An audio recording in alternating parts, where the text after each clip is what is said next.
Yo, what's up, happy people? Isang mapagpalang araw, gabi, tanghali po sa ating lahat.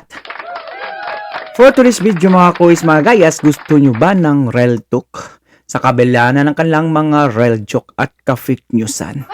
Well, ito mga kuis, mga gayas, itong video na to nagpapatnubay na kung ano talaga ang buong katotohanan sa likod ng pagbalik ni Yorme Isko Moreno. Galing po ito sa may club shout out to Radyo Enquirer. This video is credit to Radyo Enquirer mga kuis, mga gayas, na kung saan ay talagang nilathala po nila kung bakit at anong kadahilanan na babalik ang ating buting Yorme Isko mga kuis, mga gayas. So bago po tayo mag-upisa mga kuis, mga gayas, mega love shout out to Ma'am Elsie KTV Pilipinas, Ma'am Cherry Tuzaki, Ma'am Shen Fukuda, ayan, Machi TV Riders for Life, Walutso at sa lahat ng mga Iskonian vloggers mga kuis, mga guys. Mega love shout out po sa ating lahat. So without a further ado mga kuis, mga gayas, let's begin. Okay, pasok. Ni dating Manila bago magdesisyon na muling tumakbo sa pagkaalkalde, pinulsuhan daw muna ni dating Manila Mayor Isko Moreno Dumagoso ang mga Manilenyo. Bago ko magdesisyon noong October 8, umiikot ako sa Maynila. Inaalam ko yung sitwasyon ng mamamayan. Ito yung umiikot ako, sumisigaw yung tao, bumalik ka na, bumalik ka na, bumalik ka na. So, sabi ko bakit? Kaya ako nangangamba, dala ng yung mga nakaupo, mahal na mahal ko po yan. Alaga ko po yung mga nakaupo na yan. Opo, basta sabi ko nga sa inyo, magre-real talk lang tayo rito eh. Inaruga ko po yan for 20 years. Yan mga yan. Bakit? Dala ng pagtanaw ng utang na loob kay Danny Lacuna. Ayan mga kuis, mga gayas. Klarong-klaro na marunong pong tumanaw na utang na loob ang ating buting Yorme Isko Moreno. Hindi po gaya nila na kung saan wala sila sa kanilang mga posisyon o tungkulin kung walang Yorme Isko Moreno. Tapos ngayon, galit na galit sila. Sa anong kadahilanan? Di ba dapat sumaya kayo, magdiwang kayo, magparty kayo, magpalitson kayo? Bakit? Dahil bumalik. Bumalik na yung taong na siyang tao lamang nagbigay sa inyo diyan sa posisyon o nagpapanalo sa inyo. Dahil noon, aminado kayo na wala kayo diyan sa inyong mga pwesto kung walang Yorme Isko Moreno. Aminin, aminado kayo niyan. Bakit ngayon galit na galit kayo? Ano bang mayroon? Bakit kayo natatakot na bumalik ang karapat-dapat na magiging mayor diyan sa City of Maynila? Kung wala naman po kayong kinukubli, tinatago, bakit po tayo matatakot o magagalit? At dahil sa kanyang mga nadiskubre, pati na ang mga sumbong at reklamo sa kanya, nagdesisyon si Dumagoso na muling tumakbo bilang alkalde. Higit 5 buwan bago ang eleksyon, ibinigay na niya sa mga Manilenyo ang pagpapasya. Ngayon, kung sila'y naging mabuti sa paglilingkod o hindi ako para humusga. Taong bayan ang mag-uusga niyan later on. Diin nito tumanaw lamang siya ng utang na loob sa matandang Lacuna, ngunit sa kanyang palagay, napakahalaga din na tumanaw siya ng utang na loob sa mga mamamayan ng lungsod. Dahil sa inyo, wala ako sa kinalalagyan ko ngayon. May utang na loob din naman ako sa taong bayan eh. So dapat ganun yung sinasabi ng mga may mamima na mga kasama dati ni Yorme Isko Moreno. Dapat yun din sasabihin nila. Wala naman kami kung wala si Yorme Isko Moreno. Wala kami sa posisyon namin kung walang Yorme Isko. So dyan natin makikita mga kuis, mga guys, kung may utang na loob ba talaga sila mga kuis. Kasi si Yorme Isko Moreno marunong tumanaw ng utang na loob. So now, sino ang traitor ngayon? Di ba sabi na si Yorme Isko daw, he betrayed. He betrayed, sabi yan ng isang congressman yan. sa District 3 na nananawagan na ang ating buting Yorme Isko Moreno, iboto nyo si Apple nito. Wag na si Joel Chua. May karapatan naman po talaga si Yorme Isko Moreno, especially yung taong bayan. Bakit? Ha? Siyempre, taong bayan po naglagay sa inyo dyan sa pwesto. At isa ding naglagay nyo sa pwesto ay si Yorme Isko Moreno. So now, may karapatan siya kung sino yung dapat itataas yung kamay at ibubuto kasi nakikinig yung mga batang Manila. Especially kay Yorme Isko Moreno lamang. Hindi sa mga kasinungalingan na lagi nyong pinupukol, paninira sa mga utang. Ito kasinungalingan kay SB. Sa mga utang, yung dating kasama ni Yorme Isko Moreno na hindi daw wala daw kabuluhan. Yung mga pabahay ni Yorme Isko Moreno. Wow. Ba't noong araw kasama nyo si Yorme Isko Moreno? Panay pore, palakpak kayo kahit saan man o kahit anumang sasabihin ni Yorme Isko Moreno. Tapos ngayon wala nang kabuluhan. Wow, ayos. Ngayon, masama bang tugunan ko? Masama bang dinggin ko yung panawagan ng taong bayan? Yung taong bayan na nagsasabi, bumalik ka na. Bumalik ka na. Sabi ni Dumagoso, ang hindi niya maintindihan ay ang matinding takot at galit sa kanya ng mga dating kaalyado. Si mga quiz, mga gayas. Sorry. Radio Inquirer, sorry po. Naunahan ko na kayo. So, di ba? Bakit po sila matatakot kung may Yorme Isko Morenong babalik sa City of Manila? At higit sa lahat, sa ligang batas natin, walang nakasaad doon na pag natapos mo yung isang termino, bawal ka na bumalik sa iyong dating posisyon o magpa-re-elect. May ganun po ba? Ha? Kaninong batas yun? Baka batas ni Datong Adlaw yun, ha? Wag. Batas sa ligang batas ng Pilipinas yung tinutukoy natin. Ayon sa ligang batas, may 3 termino which is yung 9 years. Successive yun. Pwede yun. Pagka tapos ng 9 years, 3 termino, hindi ka na pwedeng tumakbo. But cause, pwede kang tumakbo sa ibang linya naman sa politika, mga kois, mga gayas. So now, si Yorme Isko Moreno nakatapos lamang ng isang termino pa lang. Tapos, nagbigay daan, nagbigay galang, bilang utang na loob sa daddy ni Mayor Rael, ayun, pinatakbo ng pagka-mayor, nanalo. Bakit? Dahil kay Yorme Isko Moreno. Balakpakan. Bakit ngayon takot sila? Bakit? Hindi nila pwedeng pagbigyan si Yorme Isko Moreno na makaupo muli. Dahil hindi naman yun po yan ay kagustuhan ni Yorme Isko Moreno na bumalik siya.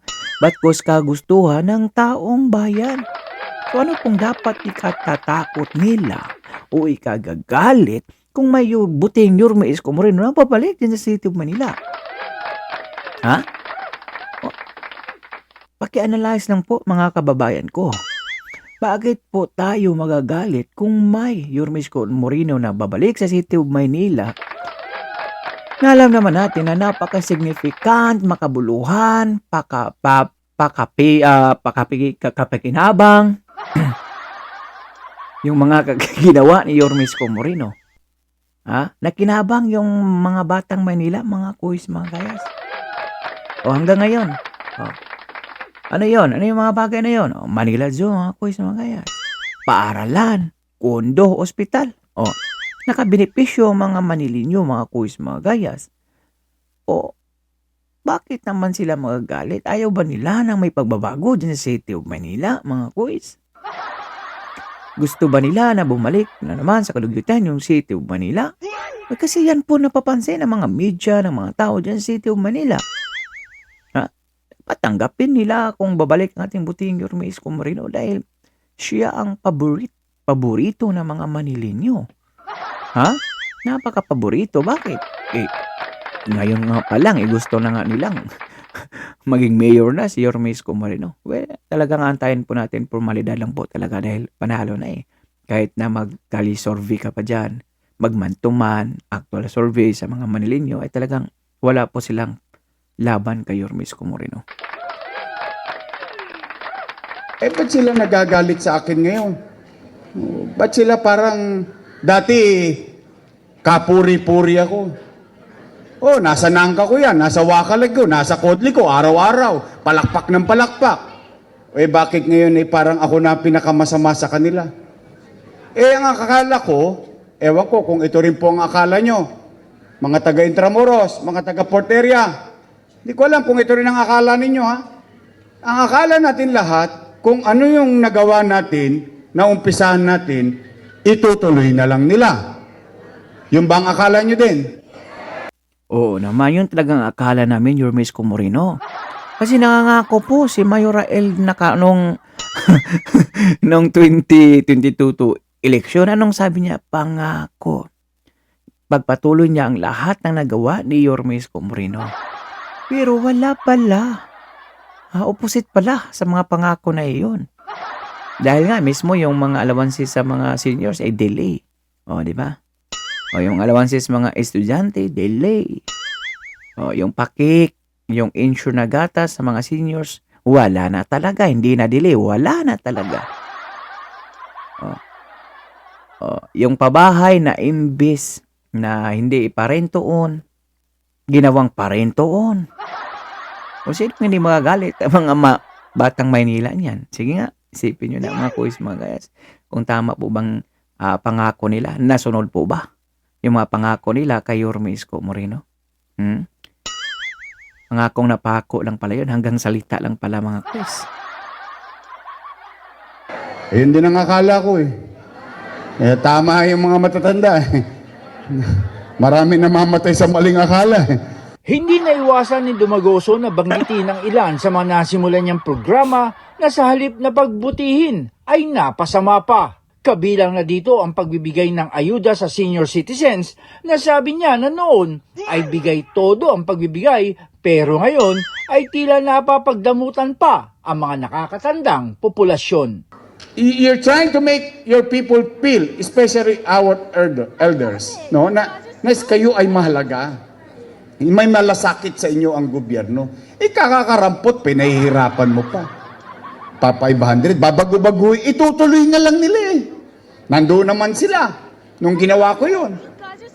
Ngayon, anong mangyayari?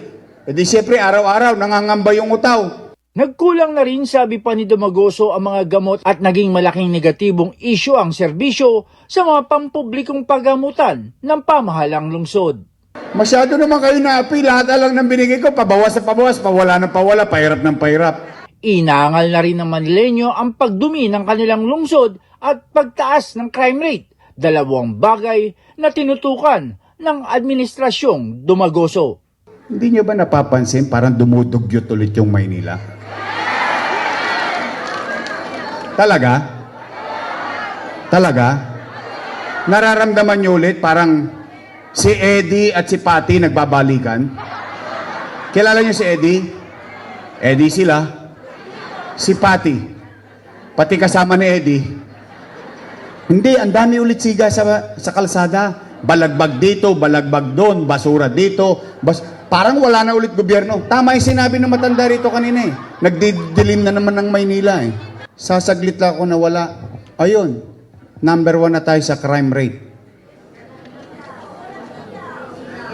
Tingnan ninyo. Not Philippines. Not Philippines. Manila. Ayan, puro syudad po yan, sa Southeast Asia. Tayo na ang number 1 sa crime index. Ibig sabihin, patayan, holdapan, krimen. Sinagot na rin ng dating alkalde ang ipinapakalat na sa kanyang 3 taon sa pwesto ay nalubog sa utang ang Maynila. Paliwanag niya, kinailangan niyang umutang dahil sa nabulaga ang buong mundo ng COVID-19 at tumindi ang pangangailangan sa mga serbisyong medikal at gamot. Wasak ang ekonomiya. Nino? Ng Maynila? Hindi. Ng Pilipinas? Hindi. Ng buong mundo? Amerika ng utang, Pilipinas ng utang, lahat ng bansa halos ng utang.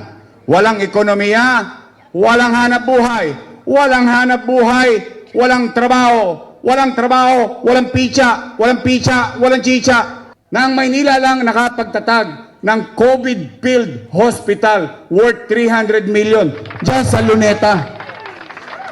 Kung saan para mabuhay lang ang mga pasyente na ma-impeksyon ng COVID-19. Sa India, nauubos ang oxygen. Sa Pilipinas, nauubos ang oxygen.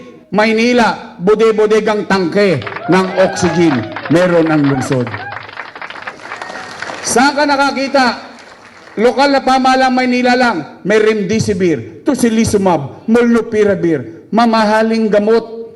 Mabuhay lang ang bawat Manileño. Dagdag pa ni Dumagoso, bilang ama ng lungsod, kailangan niyang gumawa ng paraan at ito ay sa pamamagitan ng paghiram ng pera sa dalawang bangko ng gobyerno. Itong ulo ko hanggang paa ko, yan ang gobyerno. Dalawa ang pulsa. Wakali, paldo, siksik-liglig, umaapaw pa. Ang tawag dito, Government Financial Institution. Land Bank of the Philippines, Development Bank of the Philippines. Yung kanan, City of Manila, nga. Walang laman. Anong ginawa ng mayor nyo? Dumukot sa wakali, ilagay sa nangka, nang makaraos ang mga batang Maynila. Kaya't para maibalikan niya ang maayos at malinis na pamamahala sa lungsod, apila ni Dumagoso, Help me make Manila great again. Diyan. So, klarong-klaro yun mga kois, mga gayas, at talaga hindi po may kukubli yung mga magandang nagawa, kabutihan, kaparaanan, katalinuhan ni Yorme Isko Moreno dyan sa City of Manila. So, sila lang po ang nagsasabi ngayon na hindi makabuluhan. Puro daw utang ang ating buting Yorme Isko Moreno. Ha? Ayos ah. Sila lang po nagsasabi na hindi makabuluhan yung mga nagawa ni Yorme Isko Moreno noon. Wow, palakpakan. Kabilaan ng mga papuri nila noon mga kois, mga gayas, taliwas po sa mga sinasabi nila ngayon. So, paano kami maniniwala sa inyo kung panaypuri kayo noon tapos ngayon tutulunggusin nyo si Yorme Isko Moreno? Panay pukol kayo sa utang na kung saan kayo po ang pumirma. Wow, ayos.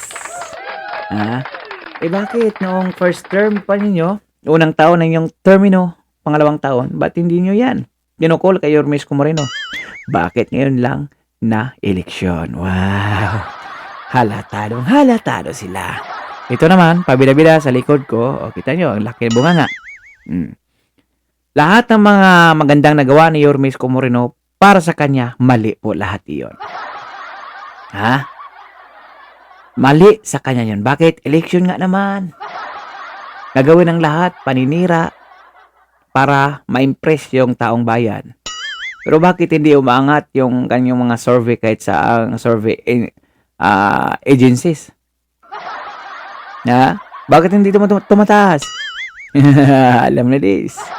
Dahil alam ng mga batang Maynila kung ano ang nagawa o ginawa ni Yorme Isko Moreno sa kanyang kapanahunan na very significant effects mga kuis, mga gayas, na hanggang ngayon natatamasa ng mga bawat isang Manileño, mga kuis, mga gayas. So ngayon, yung mga programa ni Yorme Isko Moreno noon, exist na yan kasi andyan na yan. Nakalahad na yan sa batas ng City of Manila o ordinansa. Yun din po ang kanilang plataforma ngayon. Wow! Di ba kayo pwedeng gumawa ng sarili nyong plataforma para ma-impress yung taong bayan? Baka ma-impress yung taong bayan. Mag-isip kayo, maghanap kayo ng sarili nyong plataforma, hindi yung manggagayahin nyo lang. Yung mga plataforma nagawa na ni Yorme Isko Moreno. Tapos, magbigay kayo ng mga resibo sa mga nagawa niyo. Kung may resibo kayo. Kung wala, ay talagang puro paninira lang ang gagawin nyo kay Yorme Isko Moreno. So, paano kayo iboboto ng taong bayan kung yan palagi yung mga ginagawa nyo? Paninira, pukol. Especially yung sa mga utang, naintindihan po ng mga Manileño yan. Kasi sa pag-upo ni Yorme Isko Moreno, wala. Zero balance ang kaban ng Gobyerno ng City of Manila. Inubos sa nakaraan pang administrasyong irap.